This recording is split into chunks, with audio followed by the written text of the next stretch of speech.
Hey everybody, how you doing? This is Jaleel, and today I wanted to talk to you about how to build a website the right way for 2021. And so I decided to do this live because there's been a lot of confusion, not only with new people that I'm working with, but also there are just people who have a lot of questions about the website design process and how that process should look. So there's a couple of steps here that we want to pay close attention to. I'm going to go into detail about those, how to choose your website platform, how to select a hosting plan, how to get a domain name. I know there's a lot of confusions about that with the .com shortage. And then also choosing a theme for your site. There'll be some other tips about customizing those themes and the templates that come with your site. And then we're going to really get into the meat and potatoes of it all with adding pages to your site and also writing site content. So let's go ahead and dive right in. You guys feel free to interject if you can, join in, because that's what this is all about. It's about interaction, it's about answering questions, and about making this process a lot easier from the beginning. So I'm going to start off with website platforms, which is very important. There are literally tons of these website platforms out there. Some of those will be familiar to you: Wix, Weebly, Squarespace, WordPress, um, and the list just goes on and on and on. There are so many, in fact, that it's just really hard to choose one. And most people just go by the recommendations of a friend or family, someone who had to build one of their own websites. And so it's really important that when you pick a website platform, that you pay close attention to the features.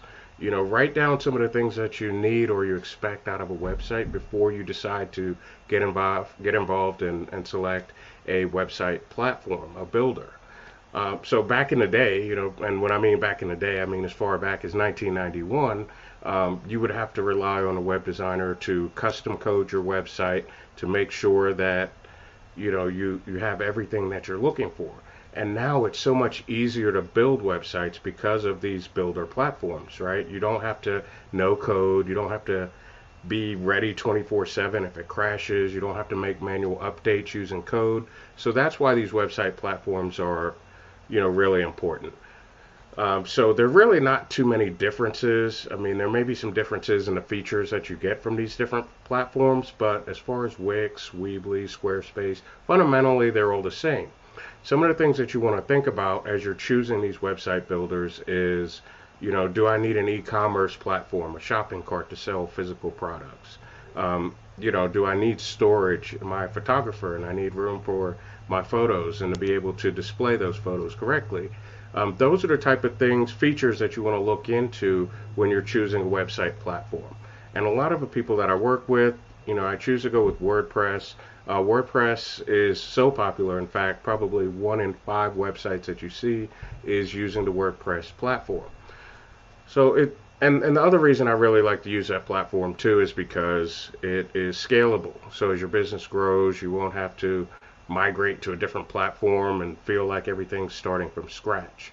So that's where choosing your website platform is very important. Make sure you do a comparison, make sure you look at the feature sets for each one, and then do a comparison and make an informed decision on which platform you want to go with, because you don't want to get caught in with all the bells and whistles and switching platforms. That could turn out to be a nightmare. So next, selecting a hosting plan is very, very important. And when you work with platforms like Wix, Weebly, Squarespace, they actually take care of your hosting for you. So the website hosting is actually included in the platform that you're getting. Some platforms like WordPress, you could actually get the hosting for that at somewhere like GoDaddy or Bluehost, 1&1. Any of those places offer WordPress hosting, one-click installs just to make it easy.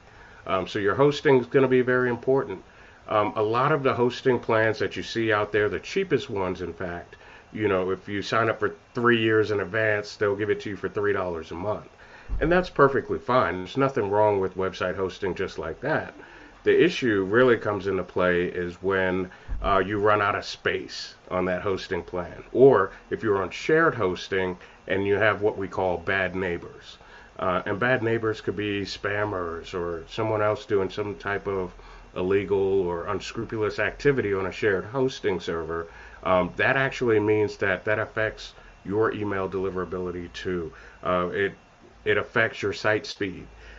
If that site is constantly crashing and you guys are sharing space, I can almost guarantee that you're going to feel the effects of it as well. Be very careful, be very mindful in choosing a hosting plan.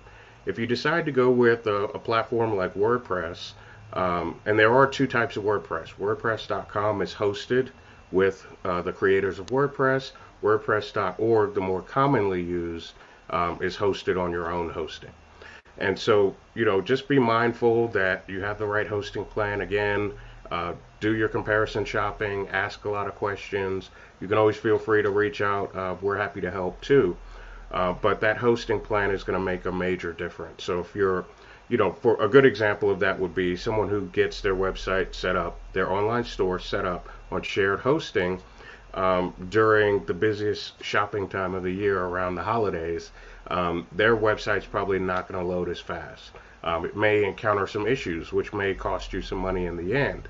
So, I would be careful, be mindful again of all of those hosting companies, and especially with something, I could speak more to WordPress because I work with it more often.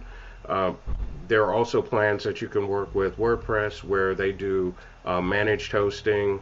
They can recover your site if something goes wrong. Those are the features you really want to look for because when your site does go down, then you're looking at $300-400, maybe more, to recover your website and to get it back online. So if you could counter that and do a little risk management, you can do that while you're shopping for your hosting plan.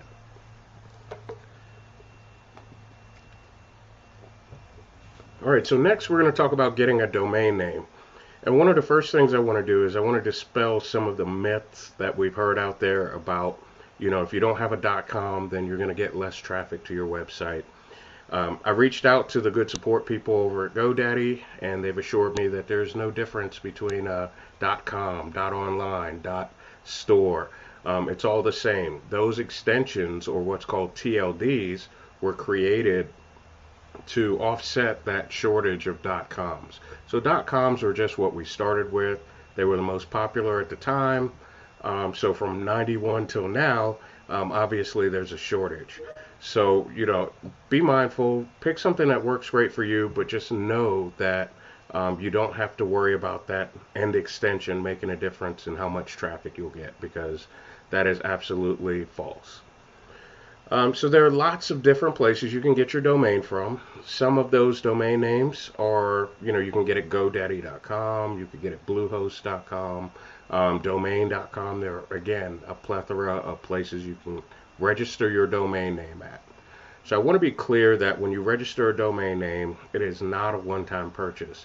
You're actually kind of paying, leasing that .com, and in the event that you don't pay for it, someone else can kind of rush in, grab that domain name, and some of those people are harvesting those domain names. And by harvesting, I mean your domain, mystore.com, shuts down, you didn't pay the renewal, someone else scoops it up, and then they try to sell it back to you for $1,000, $1,500. So I would be aware of that. Your average registration could be anywhere from $11 to, as high as 50 or 60, just depending. But the most important thing that you want to do is you want to go ahead and register that domain a few years out. So instead of doing 1 year at a time so you don't forget, register for 3 or 5 years at a time, just to ensure you don't lose that .com, or you don't have to pay a hefty ransom to get it back. Because people do that. Perfect example of someone who cashed in their chips. Delta Airlines did not originally have Delta.com. The guy held that, and what he got was $1 million and 1 million Sky Miles to give that to the airline. So that's a perfect example of people who are kind of squatting on those names. So your .com, I want to include this last part too. Your .com is really important because you could go one or two ways when you're selecting a .com name. And all right, we want to thank Keenan Nair for joining us, one of our best clients ever. 2 websites in, still working with us. Fantastic. And she's right. I believe Kenanaya had some issues with that, and so she knows the truth now. So there are two different ways you could do it. I mean, a lot of people will register a domain name with their company name. For example, High Velocity Global, right? And so High Velocity Global is the name of the company. However, if you were to look at another domain that I registered, I have a little chicken wing business, and so I sell these chicken wings, but I was trying to think of a creative name, domain name for those. So I ended up registering, and I found it was available, so I jumped on it, thebestwingsever.com, thebestwingsever.com, right? So you could either, one, register your company name, two, you could register something that's pretty cool and pretty easy for your customers or your clients to remember and to find online. And so I use that example not to brag, but just to say that thebestwingsever.com is pretty easy to remember. It also probably looks pretty good on a shirt or a hat. So don't be afraid to think outside of the box and look at domain names that are not your company name. If you really wanted to take it a step above and beyond, you could actually register both names and then just have them forward to the same website. So there are plenty of options, but I want you to keep those in mind. All right, so next, we're going to talk about choosing a theme for your site. And if you're using any website builder, for the most part, there are generally themes that you can download or you can purchase, something that can either be included in your account or something that you have to buy externally.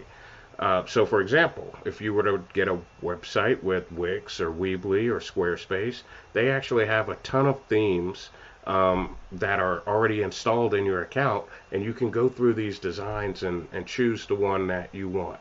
And I try to encourage people to, as you're looking at these, pay more attention to the layout of the site, the ease of use. When you're deciding a theme, that's going to be most important because you want to consider the customer experience as you're doing that. So don't pay so much attention to the colors and logos when you're looking at these themes and building your website. Instead, you want to look at the usability. How easy is it to click from page to page? How easy is it to reach out to you through the website? Once you find one that you're really comfortable with or one that you think your customers will be excited about, that's where you can get it, and then you can start making your changes. And that leads me to the next one, which is customizing your theme and your templates. And so by customizing it, I mean by adding your branding. So you can see, I've got my High Velocity Global logo up here. A lot of the banners that are showing up on the page match that theme. So you want to do that same thing, and you want to now at this point kind of take that design and make it your own. And by making it your own, even though there are a ton of other template sites out there, through your copy and your creative, and I mean the written copy on your page, the pictures, the videos, all of those types of things that you're going to add to your theme and to your templates is what makes that design your own. Which leads me to one of the hardest parts, is adding pages to your site. A lot of people that I talk to who are going through the web design experience of crafting maybe their first website, or maybe they're redoing their first website, they're redesigning. One of the hardest things that I found working with business owners really for the past 11 years is that coming up with copy and creative for your pages is pretty hard. Some people have difficulties with expressing, what we do here, how we satisfy our customers and how we come up with solutions for their problems. And so I want to tell you that when you're writing the content and you're looking over pictures for your pages, I want you to think of each website page as what is the problem and then what is the solution. And if you take that approach, what happens is, we'll use my website for example. We'll say WordPress themes, right? When we create custom themes for some of our clients. And so by doing that, one of those services on there is going to be WordPress services. But how am I going to convey what those services are? Or am I really in tune with the problems that this prospect is having when they're visiting my site asking about WordPress, And so I have to think as a business owner, when I'm writing a copy for my website is what are some of the problems this person is having? How does my company specifically solve that problem for that client or for that customer, right? And so that's what I want you to have in mind when you're writing a copy for your website is you're starting at the top with here's a problem. And you're going through all the assets that you have available, including other websites that just kind of reinforce what you're trying to say. You can hyperlink those in the copy. And so your goal is to take them from problem to solution on that page. And often another misstep that I see when business owners are creating pages for their websites is they lack that call to action at the bottom of the page. And oh, what a tragedy it is to take so much time to write copy for a website and it's so well written and people say, wow, it was great, I read it and I loved it. And what a tragedy for you not to give them the next step to follow through with you, which is what we call a call to action. So, creating these pages for your site takes more than just, I even had one client actually tell me, I thought you just throw it up in the air and it just comes back written the right way. It doesn't. And so the thing is, you really need to have an idea of the structure of your site. What are you going to put up there? And, some of the things are no-brainers, like the contact us page, about our company. Sure, those things are great.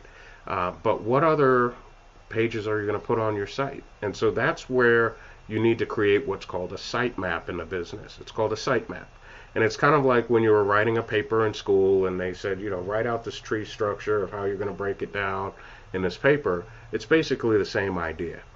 And so by doing that, you kind of create these clear paths to someone giving you a call or filling out the form on your site.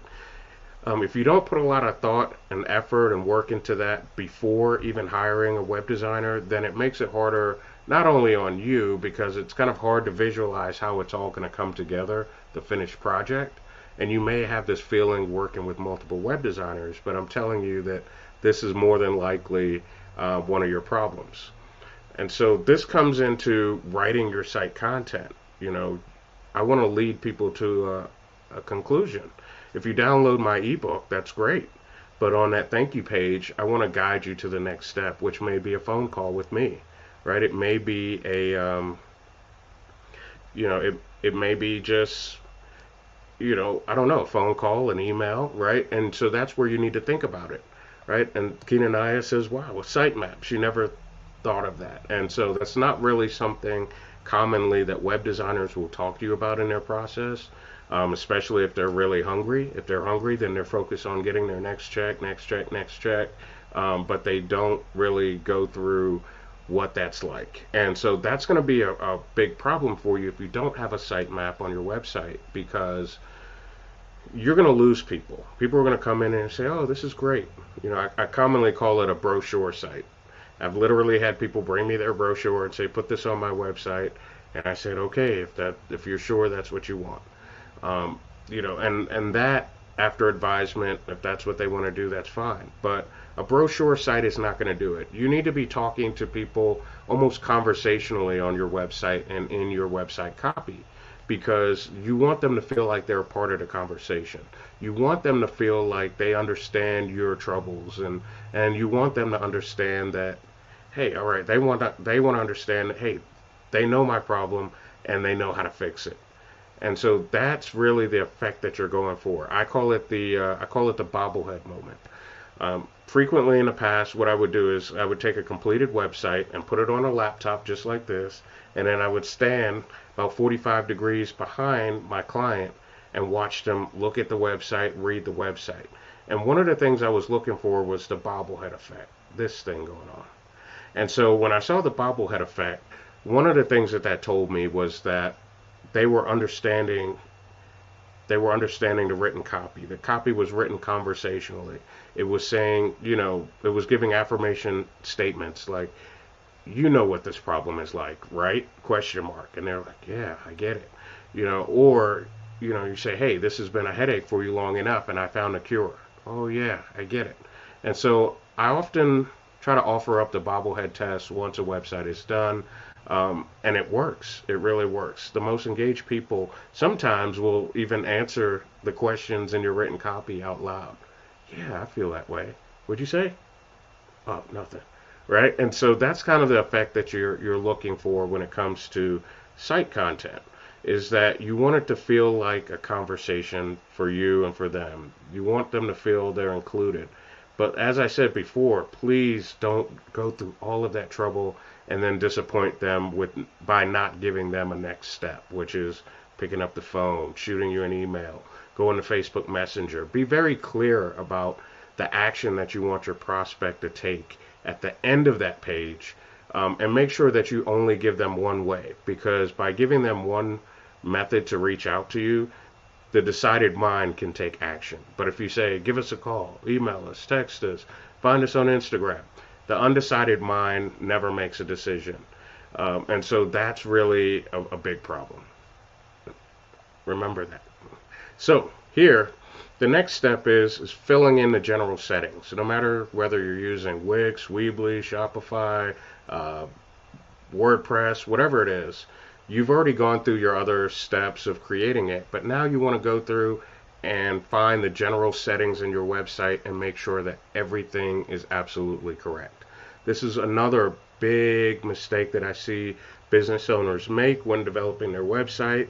They'll get their website done, they'll ask me to take a look at it, and when I go through the settings, I'm like, wow, the phone number's missing, the right email is missing. No wonder they're not getting calls. No wonder they're not getting emails. So it's very important to fill in the general settings. Go ahead and attach your social profiles.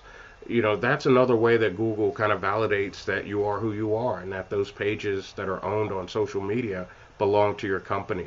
So make sure that you always take time to fill in those general settings. Next, you'll want to install some add-ons. Add-ons are very important because they will give you the functionality that maybe your website builder doesn't have coming out of the box. Meaning you want to build a website, but it doesn't have a shopping cart. And so now, sites like Wix, Weebly, Squarespace, WordPress, they all offer these add-ons, or what WordPress calls plugins. You can take these add-ons and these plugins and you can add in these features and functionality that you need. Now, these add-ons should have come from when you were doing your research earlier in the process, when you were looking at choosing your website platform. So that's where you want to kind of look at your platform and say, okay, am I going to be able to sell my products here? Am I going to be able to manage my shipping through this website too? Or am I going to need some other outside tool that needs to be connected? Another headache, right? And so those are the keys really to making sure that you build a website the right way, that you're able to sell, that you're able to capture leads, and that you're able to create an impressive first meeting with your prospective new customers or clients through your website. Now, a lot of people make the assumption that, okay, now I have a website and all my work is done, I'm just going to sit back and wait for the leads to flow in. And I've got some bad news for you. That's not how it works, okay? Maybe back in the early 90s, mid 90s, when websites weren't as popular, it was a lot easier to get traffic just coming into your website. And so there are more steps after that. There are things like adding your website to 70 plus listing directories to make sure that all the information on the internet about your business is correct. That's a paid service outside of website design. Next would be some things, if you've heard of SEO, or search engine optimization. That's another way to optimize your website, on your website and in other places, to make sure that people who are looking for your website find you. Because out of the box, usually they're very basic SEO features, like filling in the meta description and the page titles. There's kind of a science to that, but there are some tools that will help you kind of get your listings up on the search engines faster than you had had you done it on your own. So those are some of the next steps, but I want to share 3 more steps to building a website the right way. And one of those things we're going to talk about lead generation. Lead generation is a step that I see a lot of websites don't have. Now, some people have a personal thing against pop-ups, and I understand your reluctance. If you personally do not like pop-ups, I do understand your frustration when you're trying to read through something and just pops up in your way, you got to clear it, another one pops up. I understand that. If you have an adverse reaction to pop-ups, I understand, but at the same time, you do need to have those types of lead capture tools on your website, other than, to kind of um, back up that lead generation. If you're spending money in paid ads to drive traffic to your website, you don't want those people to leave. You've spent, X amount of dollars per visitor to your website. What a tragedy not for you to not have a way to be able to capture those leads while they're on your website. And so even if you're against those pop-ups, you can always add forms to your pages, get people to opt into your newsletter, opt in to download a sample, to get a free quote. There are really lots and lots of different ways to engage with people who are leaving your website, or what we call exit intent. So that's something after your website is done that you'll want to look into if you have not done it at the time of putting your website together. Next, I want to talk about social sharing. This is another thing that I see some business owners are not leveraging as a tool to get traffic to their website because they don't really know better yet. A lot of tactics that are used are, hey, let me just buy some traffic and shoot it over to my website. Well, that's fine. But you also have the means to organically share the leads without paying for them, right? Sharing links to your website and telling people why they need to visit that page. So for example, if you have a pricing page on your website, hey, our prices are priced competitively to our competitors and we can prove it. And then boom, share the link to your pricing page. Hey, we've been in business for 11 years here at High Velocity Global. We'd really love it if you met our team. Boom, share the link to About Us page. So do you see the different ways that you can share on social media to get that traffic to your website without paying for paid ads? There's lots of ways of doing that. And then a third way, absolutely not the final way to do it, but email marketing is huge. Email marketing has always had a tremendous return on investment. And so if you have an active email list, if you have email addresses just sitting around in your, in your personal inbox, in your business email inbox, if you have them sitting on business cards in a shoebox like I used to, they're not doing you any good there. Put all of those email addresses into email marketing, get them to opt in and share some information about your website. Drive some traffic there from your email marketing list. And there are lots of ways to do it. If you want to talk about a specific product you offer. I'll give you yet another example. In January 1st, 2021, High Velocity Global will be offering what's called Velocity Sites. And Velocity Sites are websites that we can put together in a matter of days instead of months or half a year or a year. And we built this because we saw an immediate need to help business owners who struggle to write content for their website. We actually do that for them. We have clients who struggle to establish a sitemap. We've done that for them, right? And so you see how I was able to just explain that service and how that works. And then after that, I include the link and I drive traffic there. So that's a quick email. I announce the new service, which is absolutely a true service, and then I explain the benefits to it. I talk about the problems that it solves, and I share the link to the website so they can go and they can discover more on their own. And so I give you that example to show you exactly what you can do once you have your website built up. I don't want you to be reliant on organic traffic to just flow right in. That is not typical unless you're working in some weird little small micro niche of a business that nobody else really does, which is not likely. You won't be able to depend on organic traffic to just flow in and just start making sales on your own. So I really want to thank you guys for spending this past 30 minutes with me.